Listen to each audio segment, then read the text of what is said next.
Hello everybody, are you ready? Yes.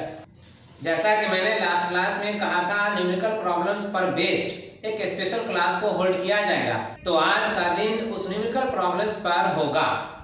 आज के class में हम लोग न्यूमेरिकल प्रॉब्लम्स को ही सॉल्व करेंगे जो उन कॉन्सेप्ट्स पर बेस्ड होंगे जिसे लास्ट क्लास में मैंने एक्सप्लेन किया था। ओके, यहाँ पर आप देख रहे हैं न्यूमेरिकल नंबर 1 और न्यूमेरिकल नंबर 2 दो न्यूमेरिकल प्रॉब्लम्स आपके सामने हैं।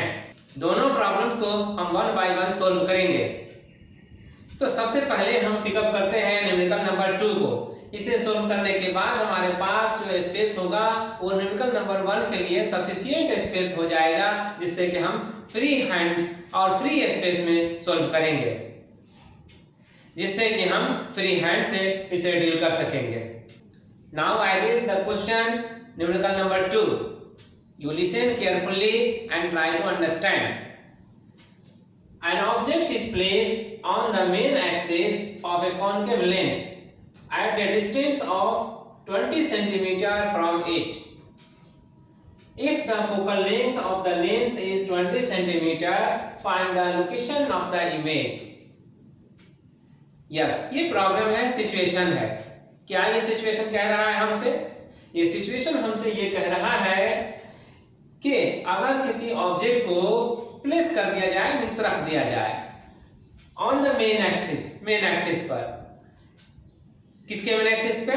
Of a concave lens at a distance of 20 centimetre. Object को कहां कॉन्केव लेंस से रखा जा रहा है? कॉन्केव लेंस से 20 सेंटीमीटर के डिस्टेंस पे ऑब्जेक्ट को रखा जा रहा है।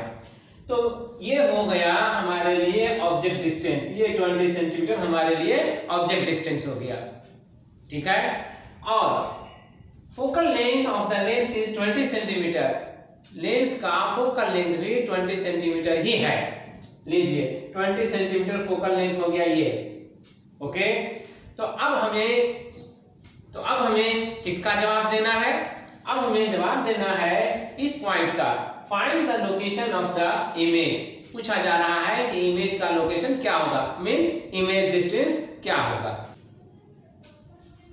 जो कुछ भी इंफॉर्मेशन हमारे लिए इस प्रॉब्लम में था वो हमने यहाँ पर मेंशन कर दिया है। u इक्वल टू -20 हम लोगों ने इंडिकेट किया था ऑब्जेक्ट डिस्टेंस को 20, वो है यहाँ पर। ओके, माइनस का साइन इसलिए कि कोऑर्डिनेट सिस्टम में साइन कन्वेंशन जो हमें कहता है कि लेंस से लेफ्ट साइड में चले गए डिस्टेंस को मेजर करने के लिए साइन ऑफ माइनस का यूज किया जाएगा। तो जो भी ऑब्जेक्ट रखा जाता है लेंस के लेफ्ट साइड में ही रखा जाता है। लास्ट क्लास में ये डिस्कस्ड है। तो फिर लेफ्ट साइड में चल करके मेजर किए हुए डिस्टेंस के लिए हम sign of minus put up करेंगे। ओके, और इसलिए यहाँ पर साइन ऑफ माइनस दिया गया है। कॉन्केव लेंस के लिए फोकल लेंथ भी लेफ्ट साइड में ही मेजर किया जाता है और इसलिए वो भी नेगेटिव होगा। तो यहाँ पर f इक्वल टू -20 ये भी नेगेटिव ही शो किया गया है। ओके, अब यहाँ पर v इक्वल टू यहाँ क्वेश्चन मार्क्स दिया जा रहा है। क्यों? इसलिए कि हमें इमेज कहाँ बन रहा है इसका इंफॉर्मेशन नहीं है, तो इमेज डिस्टेंस हमें फाइंड आउट करना है। यही तो था हमारे लिए target, find the location of the image. तो अब हमने लेंस फॉर्मूला जो हमारे पास है 1/v - 1/u = 1/f उसे हम यूज करेंगे। और इसमें v के लिए यूं ही रहने देंगे v को, क्योंकि इसके बारे में हमें इंफॉर्मेशन नहीं है। लेकिन u के लिए तो हमारे पास इंफॉर्मेशन है। यस, u हमारे लिए -20 है, यहाँ -20 पुट अप कर दीजिए। और फिर f इक्वल टू 1/, ये भी -20 है, ये भी -20 पुट अप कर दीजिए। अब जाकर के हम इस इक्वेशन को जो वेरिएबल v में इन्वॉल्व है सॉल्व करेंगे। 1/v और ये माइनस और ये माइनस प्लस, तो 1/20 इक्वल टू -1/20। दोनों को ऐड करने से -1/20 और -1/20 दोनों को ऐड करने से हमें क्या मिलेगा? 2/20 साइन ऑफ माइनस के साथ, जो कि यहाँ पर लिख दिया, ठीक है। यस, अब उसके बाद हम इसे 2 10 टाइम्स में कैंसिल करेंगे। 10 टाइम्स में कैंसिलेशन के बाद 1/v इक्वल टू आएगा 1/-10, जिससे हमें v इक्वल टू क्या मिलेगा? -10 रेसिप्रोकल करने पे, है ना। 1/d को रेसिप्रोकल कीजिए v हो जाएगा, 1/10 को रेसिप्रोकल कीजिए 10 हो जाएगा। साइन ऑफ माइनस एज रहने दीजिए। तो अब v इक्वल टू -10 आया, जो हमें इंफॉर्मेशन दे रहा है कि इमेज कहाँ बनेगा, लेंस से 10 सेंटीमीटर अपार्ट। और साइन ऑफ माइनस हमें इंडिकेट कर रहा है कि वो भी लेंस के लेफ्ट साइड में ही बनेगा। Okay, yes. तो अब इमेज डिस्टेंस के मालूम होते ही हमें लोकेशन ऑफ इमेज जो फाइंड आउट करना था उसका पता चल गया। कितना, 10 centimetre. Numerical number 1, a 2.0 centimeter long pin is placed perpendicular to the principal axis of a convex lens of focal length 12 centimeter। जी, एक ऐसा पिन जो 2 सेंटीमीटर लॉन्ग है, कॉन्वेक्स लेंस जिसका फोकल लेंथ 12 सेंटीमीटर है, उसके एक्सिस पर, main axis पे परपेंडिकुलरली प्लेस किया गया है। कहाँ किया गया है?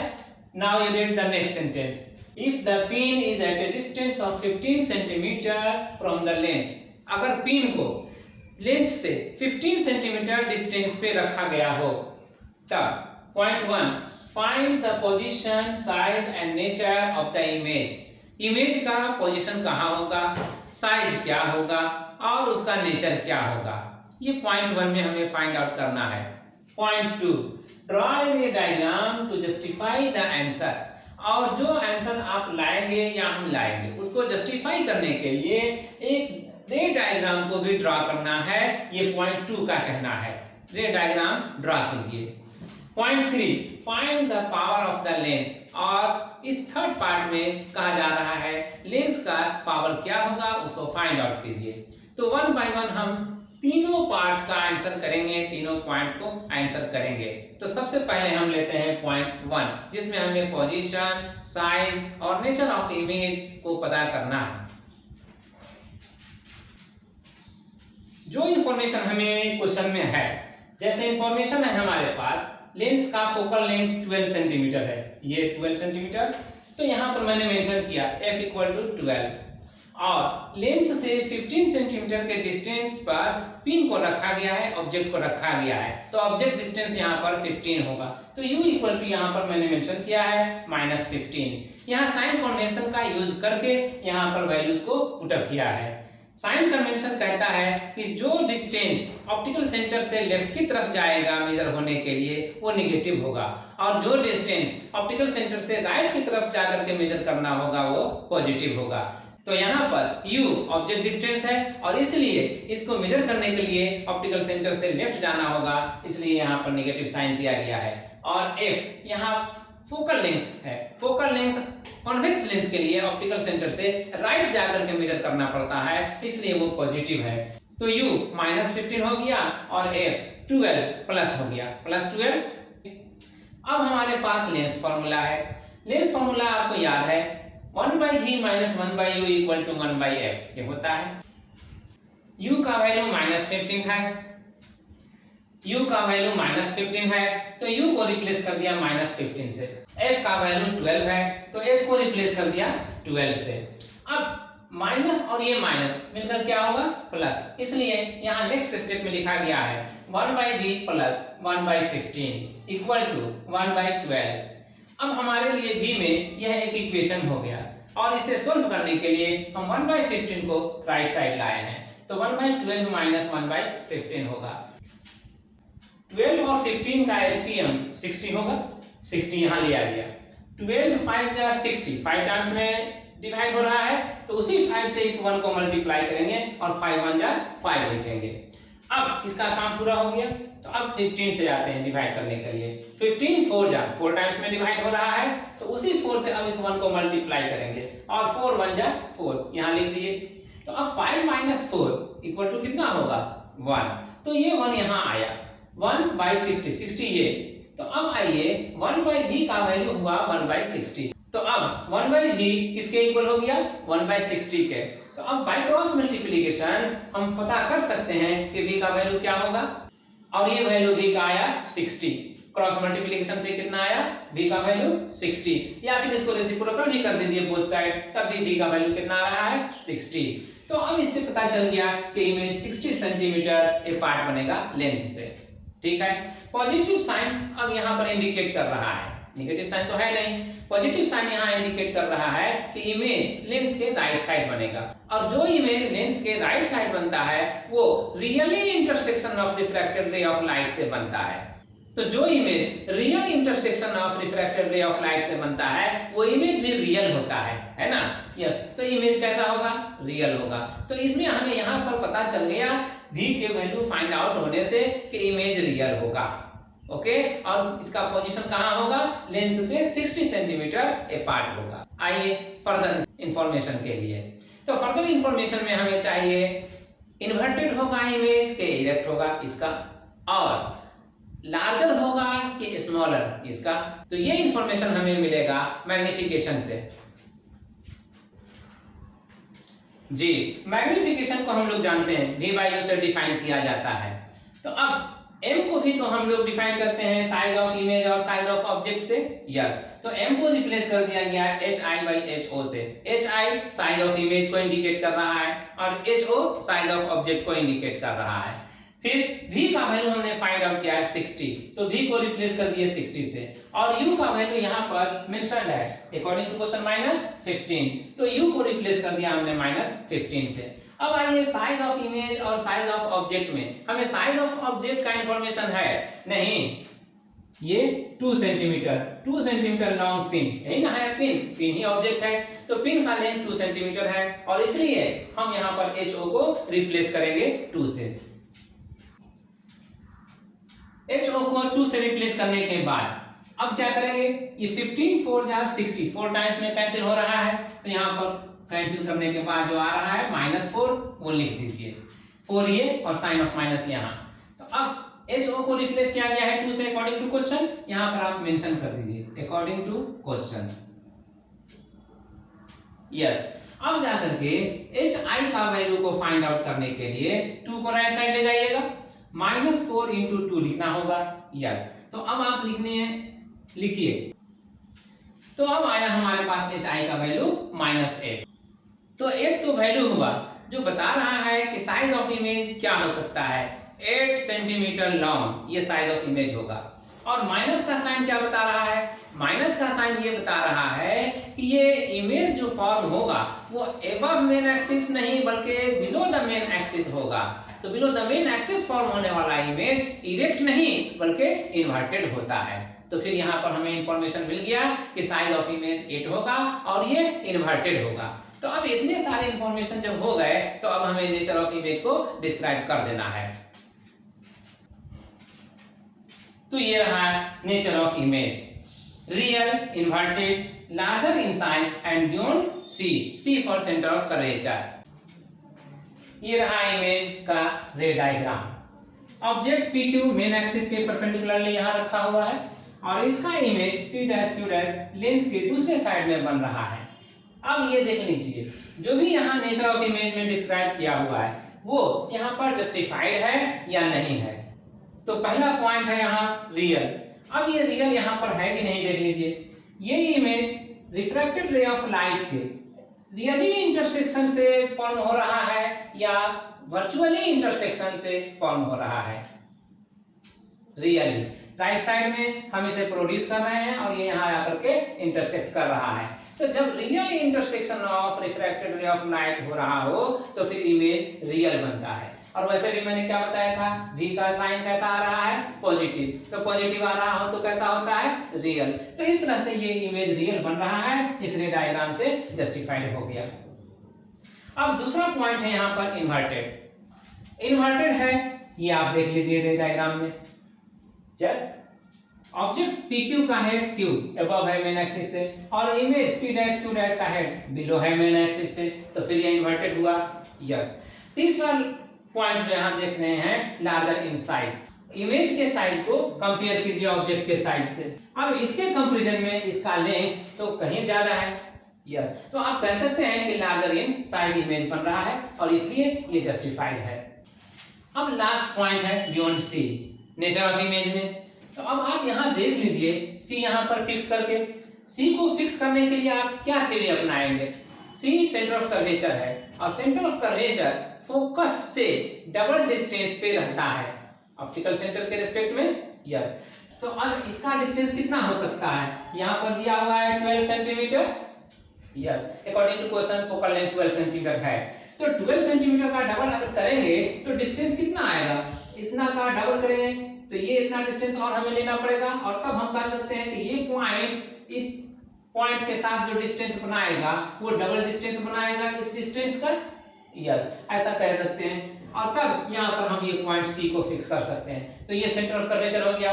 अब इस सेंटर ऑफ कर्वेचर के रिस्पेक्ट में इमेज को देखिए, सेंटर ऑफ कर्वेचर से आगे है इमेज या सेंटर ऑफ कर्वेचर से पीछे है इमेज, जी सेंटर ऑफ कर्वेचर से आगे है, राइट साइड। तो हम इसी को कहते हैं beyond C, image is beyond C, इसी को हम कहते हैं। तो इस तरह से ऑल द 4 पॉइंट्स जो यहाँ पर डिस्क्राइब्ड है नेचर ऑफ इमेज में इस डायग्राम से जस्टिफाइड हो रहे हैं। तो पॉइंट 2 का भी आंसर हो गया। अब आइए पॉइंट 3 का। Point 3, find the power of the lens. Power of the lens को पता करने के पहले हमें जानना पड़ेगा what is the power of lens. Power of lens है क्या? ये वो पॉइंट है जो लास्ट क्लास में लेंस को जो डिस्क्राइब कर रहे थे तो उसमें इस पॉइंट को डिस्क्राइब नहीं किया गया था, यस। तो इसलिए यहाँ पर जरूरी है कि पहले पावर ऑफ लेंस को डिस्क्राइब कर दिया जाए, डिफाइन करके उसका यूनिट के साथ, और तब उसके बाद फाइंड आउट किया जाए पावर ऑफ लेंस क्या है इस केस में। ये है डेफिनेशन पावर ऑफ लेंस के लिए। The capacity of bending of light of a lens is power of lens. किसी लेंस का क्या कैपेसिटी है कि रे ऑफ लाइट को वो बेंड कर सके? जितनी कैपेसिटी होगी वही उसके पावर कहलाएगा। मैथमेटिकली पावर ऑफ लेंस को देखा गया है कि वो फोकल लेंथ का रेसिप्रोकल होता है। तो अब यहाँ पर P = 1/f मैथमेटिकली डिफाइन कर दिया गया, और ये रिलेशन हमें SI यूनिट को प्रोवाइड कर सकता है। कैसे? F को मेजर करते हैं किस तरह? F तो लेंथ है और लेंथ को SI में मीटर में मेजर किया जाता है। तो फिर पावर के लिए जो यूनिट बन सकता है वो 1/मीटर के लिए कह सकते हैं। 1/मीटर को पर मीटर कहा जाता है। पर मीटर का एक और नाम है डायोप्टर। ऐसा यूनिट जो डिफाइन हो सकता है वो पर मीटर, जिसे हम कहते हैं डायोप्टर। और डायोप्टर को हम लोग किससे डिनोट करेंगे? डी से, कैपिटल डी से। तो अब ऐसा यूनिट डिफिनेशन के साथ हमें मिल गया। अब हम इस थर्ड पार्ट का जो यहाँ कह रहा है find the power of the lens find out कर सकते हैं। ये रहा पावर ऑफ लेंस का कैलकुलेशन। पावर ऑफ लेंस को कैलकुलेट करने पे क्या पाया गया? 8.33 डायोप्टर। किस तरह कैलकुलेट किया गया है? You can see and understand easily. आप बिल्कुल सिंपली आप देख लीजिए तो आपको समझ में आ जाएगा।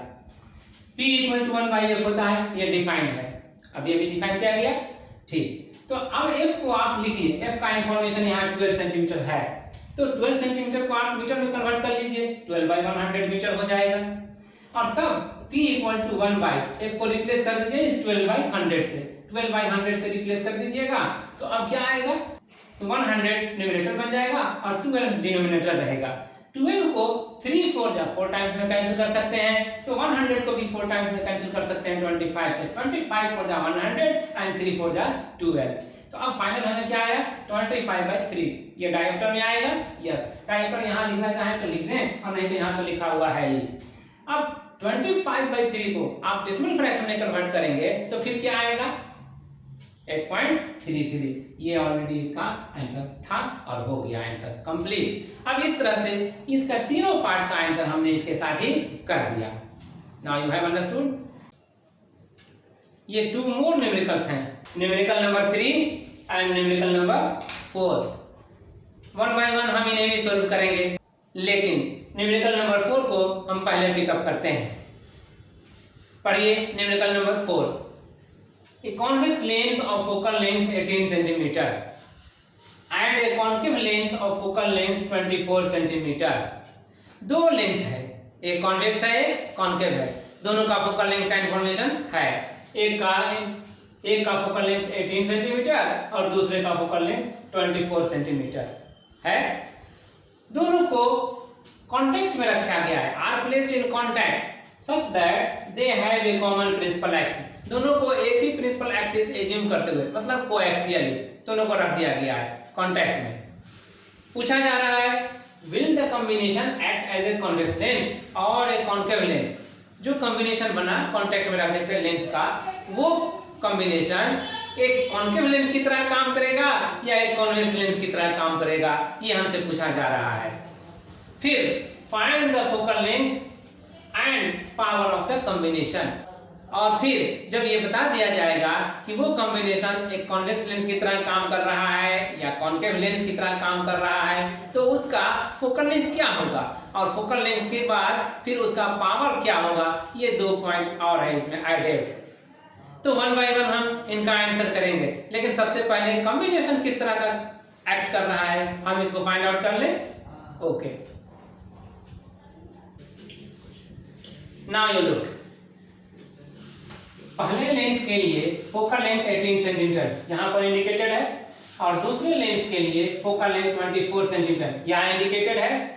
तो पहला फोकल लेंथ f1 18 सेंटीमीटर, इसे मीटर में कन्वर्ट करने के लिए 100 से डिवाइड किया गया है और इसलिए 18 बाई 100 मीटर होगा। दूसरा लेंस -24, इसलिए कि सेकेंड लेंस यहाँ कॉन्केव लेंस है। फर्स्ट लेंस तो कॉन्वेक्स लेंस था, यहाँ सेकेंड लेंस कॉन्केव लेंस है। तो ये कॉन्वेक्स लेंस और ये कॉन्केव लेंस, इसलिए इनका फोकल लेंथ यहाँ पॉजिटिव और यहाँ इसके लिए निगेटिव का साइन का यूज किया गया है। अब पावर के लिए आप फोकल लेंथ का रेसिप्रोकल करेंगे तो P1 इक्वल टू 1/f1 होगा और 1/f1 में आप 1 तो यहाँ लिख देंगे ये, और ये f1 के बदले में ये 18/100 यहाँ देख रहे हैं, तो ये 100 मिलीमीटर बन जाएगा और तब 100/18 ये आएगा रिजल्ट पावर में। इसको डायरेक्टर में कह लीजिए। ओके, और फिर P2 इक्वल टू भी 1/f2 होगा और 1/f2 में 1 तो यहाँ रह जाएगा और तब इक्वल टू के लिए f2 का वैल्यू -24/100 ये दिया हुआ है, तो -24/100 यहाँ दे दीजिए। और इसलिए जब ये सिंप्लीफाई कीजिएगा तो 100 न्यूमरेटर में चला जाएगा और 24 माइनस साइन के साथ डिनोमिनेटर रह जाएगा। तो अब 100/-24 हो गया। और जब दो लेंस को कांटेक्ट में रखा जाएगा तो इसका इफेक्टिव पावर क्या होगा इसकी जानकारी तो हमें है नहीं। इसके लिए रूल है, रूल यहाँ पर मैंने मेंशन किया है। The power of the lengths of the lenses in contact is equal to the sum of their powers। तो जो लेंस कांटेक्ट में रखे जाएंगे उनके पावर का डायरेक्टली सम होगा। जी, डायरेक्ट सम होगा। अब डायरेक्ट सम होगा इसलिए हम यहाँ पर लिखा एक का पावर P1 और दूसरे का पावर P2, तो दोनों लेंस का कंबाइंड पावर क्या होगा P1 प्लस P2, और इसके लिए हमने एक सिंगल लेटर P यूज किया। ठीक है, और इसके लिए हमने एक P सिंबल को यूज किया है, P equal to P1 plus P2। P1 को हम यहाँ पर लाइए 100/18 और P2 को यहाँ पर लाइए 100/24 माइनस साइन के साथ। यस, तो अब इसे सिंपलीफाई करना होगा। 100 को आप कॉमन ले सकते हैं, ले लीजिए। 18 और 24 का एलसीएम कितना होगा? यस, 72 यहाँ पर मैंने लिखा हुआ है। तो अब सिंपलीफिकेशन में ये माइनस का साइन इस प्लस को माइनस बना देगा, इसलिए जब यहाँ पर 18 से इसे डिवाइड करेंगे 18 4 जा 72 होगा, तो 4 1 जा 4 यहाँ पर आएगा न्यूमरेटर में, क्योंकि 100 तो कॉमन आ गया है, इसलिए 100 के निकल जाने के बाद यहाँ पर क्या बचेगा 1। उसी 1 से इसके 4 जो क्वोशिएंट आ रहा है उसे मल्टीप्लाई करेंगे, तो 4 1 जा 4। अब 24 से 72 को डिवाइड करेंगे, तो 72 को 24 से डिवाइड करने पे 3 टाइम्स में ये कैंसिल होगा। तो अब 3 को इसकी जगह पे जो 1 बच रहा है उससे मल्टीप्लाई करेंगे, और इसलिए 3 1 जा 3। तो अब 4 - 3, ये 4 - 3 हुआ 1/72। यस, तो ये 1/72 हुआ। तो आप मानकर चलिए कि इसको मैं यहाँ पर लिख दे रहा हूँ, P इक्वल टू 1 यानी कि 100/72। ठीक है, 100 को इसका जो 1 आया डिफरेंस उससे मल्टीप्लाई करेंगे तो क्या बनेगा? यस, 100 × 100, तो 100/72 हुआ। अब बताइए ये साइन में कैसा है, पॉजिटिव या निगेटिव? तो ये है पॉजिटिव, मोर देन 0। तो पॉजिटिव पावर तो तभी आता है जब फोकल लेंथ पॉजिटिव होगा। इसका मतलब ये हुआ कि जो कॉम्बिनेशन बनेगा वो भी एक ऐसे लेंस की तरह एक्ट करेगा जिसका फोकल लेंथ पॉजिटिव होगा। और पॉजिटिव फोकल लेंथ किसका होता है आप सब जानते हैं, positive focal length convex lens का होता है। तो यहाँ पर जो कॉम्बिनेशन बन रहा है एक कॉन्केव लेंस और एक कॉन्वेक्स लेंस का, वो भी किसका काम कर रहा है, किसकी तरह का एक्ट कर रहा है? कॉन्वेक्स लेंस की तरफ, इसीलिए यहाँ पर पावर पॉजिटिव आ रहा है, तो ये पॉजिटिव आ रहा है, तो combination will act as a convex lens. तो इस पार्ट का आंसर हो गया। तो यहाँ पर पूछा जा रहा है कि will the combination act as a convex lens और ए कॉन्केव लेंस। जी, तो इस पार्ट का आंसर हो गया the combination will act as a convex lens,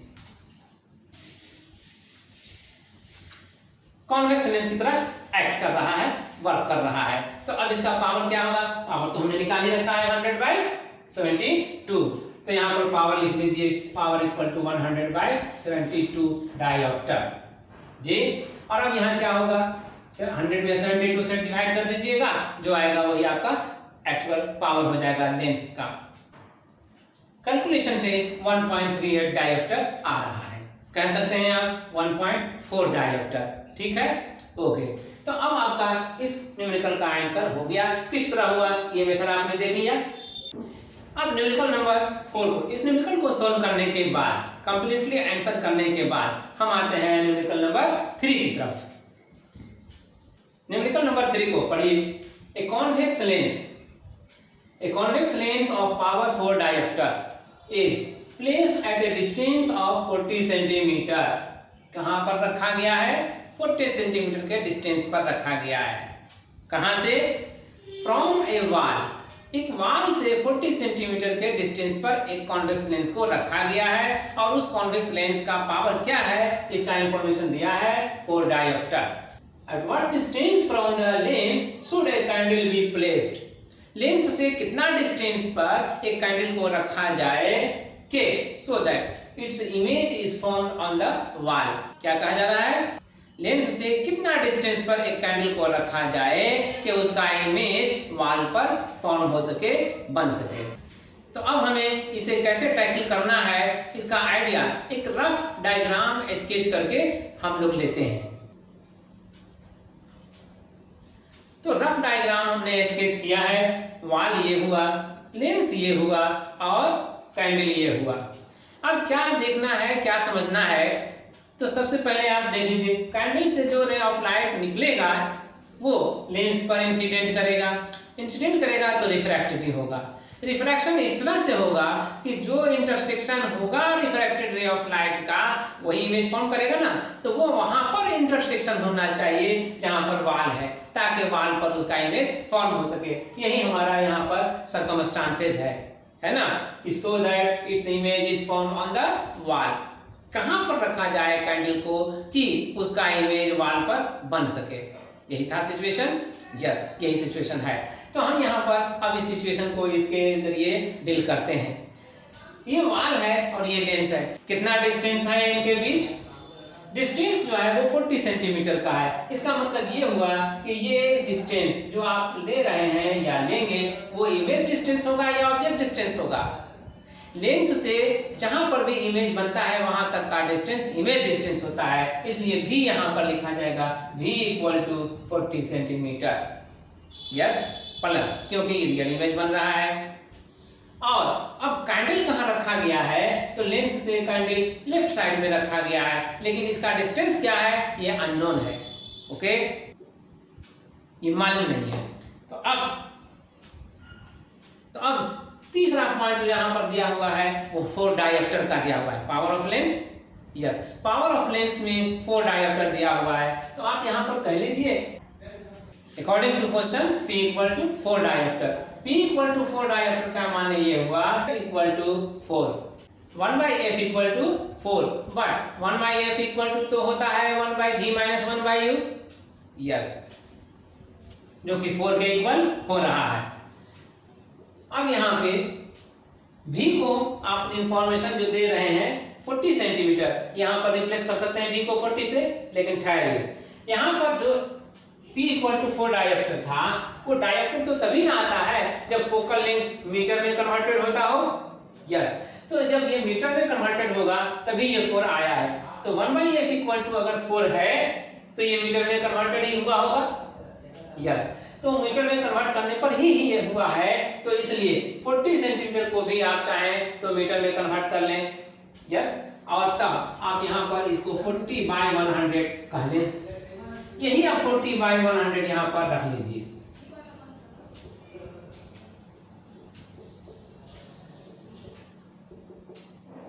okay, अब यहाँ पर सिंप्लीफिकेशन में 100 न्यूमरेटर बन जाएगा और ये 40 डिनोमिनेटर बन जाएगा।